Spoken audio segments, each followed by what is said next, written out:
confondre le neutralisme de l'Afrique avec la neutralisation des peuples africains.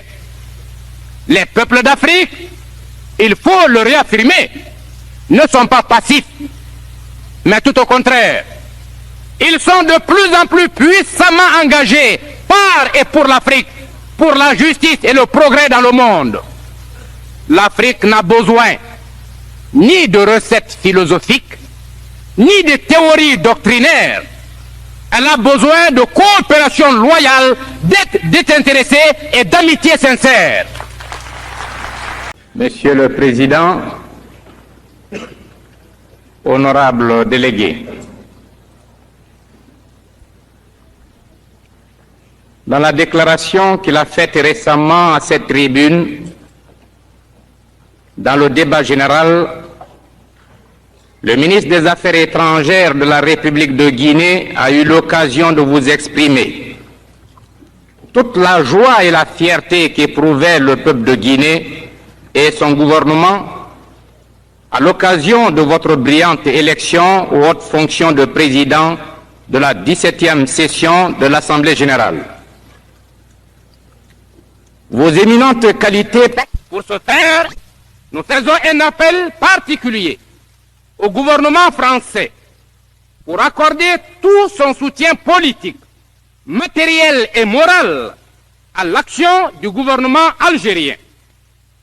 Nous sommes convaincus que le gouvernement français, après les accords d'Évian, qui sont une manifestation d'un réalisme politique, contribuera de manière consciente et efficace à l'évolution heureuse et rapide de la nation indépendante d'Algérie.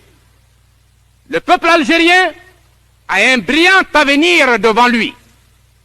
Cet avenir repose sur l'unité et l'action créatrice des masses laborieuses d'Algérie, ainsi que sur la fraternité et la solidarité active qui sauront régner entre l'Algérie et les peuples africains, et enfin sur l'amitié et la coopération qui s'établiront entre l'État algérien et tous les États du monde.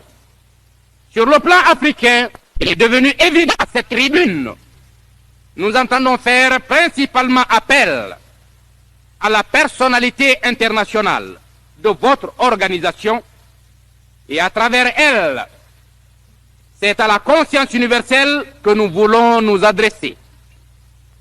La réalité objective qui conditionne actuellement l'évolution de l'histoire internationale et la qualité, pour ne pas dire la validité du développement de la société universelle, relève moins des antagonismes idéologiques et de la contradiction des intérêts politiques que de l'extraordinaire déséquilibre qui partage le monde en nations pauvres et en nations hautement industrialisées. La longue suite des déboires, de misère et de violations de toute nature que l'ingérence étrangère a fait subir aux jeunes nations d'Asie a apporté au peuple d'Afrique plus d'enseignements que 10 siècles de pratiques diplomatiques et d'exercice de la souveraineté.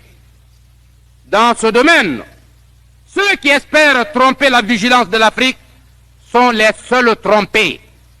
Aussi bien, vaut-il mieux ne pas confondre le neutralisme de l'Afrique avec la neutralisation des peuples africains.